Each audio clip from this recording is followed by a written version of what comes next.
Objection, the gentleman is recognized for 1 minute. Thank you, Madam Speaker. Over the past week, we have seen tragic images coming from Del Rio, Texas. Caravans of migrants wading across the Rio Grande, families sleeping under bridges, Border Patrol who are overworked and overwhelmed. These images don't show a border under control, as President Biden promised. Instead, they're a picture of chaos, incompetence, and a crisis.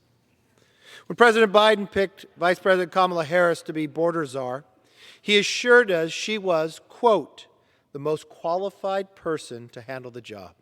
He also said she had a plan to, quote, stem the surge of migrants. Was the plan to dismantle Title 42 and return to Mexico, which would have prevented this crisis? Was the plan to release hundreds of thousands of migrants into the country each month without a COVID test? Was the plan to effectively give the cartels control over the border and disrupt local communities? If that was her plan, we can't afford it anymore. This is more than a disaster. It is a direct threat to American safety. The Vice President often says we need to examine root causes to solve the border crisis.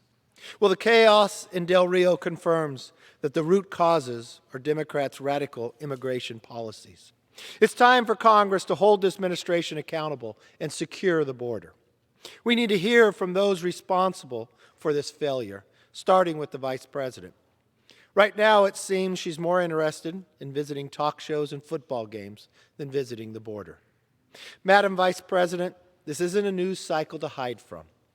It's humanitarian, national security, and public health crisis that must be stopped.